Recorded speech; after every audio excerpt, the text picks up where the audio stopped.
Eneo Muka, 12 vjeç, dhe Klersi Nikoli, 10 vjeç, janë dy fëmijët që humbën jetën në aksidentin tragjik të ndodhur në Durrës, në lagjen numër 15, e njohur si Ish Këneta. Ngjarja ndodhi dje rreth orës 14:20, kur 3 fëmijë po luanin në trotuar dhe u përplasën nga një automjet tip Mercedes-Benz, duke shkaktuar vdekjen e 2 prej tyre në vend dhe plagosjen e një 8 vjeçari tjetër, i cili ndodhet në spitalin e traumës, jashtë rrezikut për jetën.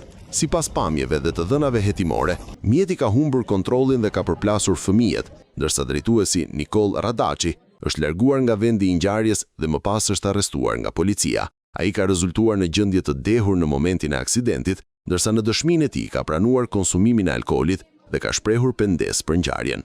Hetimet vijojnë për zbardhjen e plotë të rrethanave dhe përgjegjësive.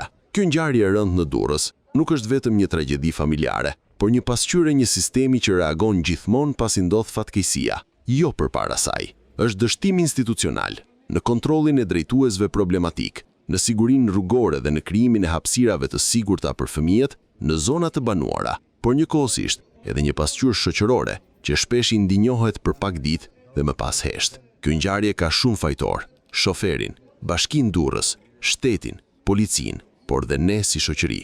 Në fund, lind edhe një pyetje pakëndshme për të gjithë. Sa tragjedi duhet të ndodhin që reagimi të mos jetë vetëm emocional, por qytetar dhe i qëndrueshëm, sepse përtej dhimbjes dhe ngushëllimeve për familjet, mungesa e protestës dhe presionit publik e bën zinxhirin e përgjegjësisë edhe më të dobët. Në një shoqëri funksionale, dhimbja nuk mbetet vetëm zi, kthehet edhe në kërkesë llogarie.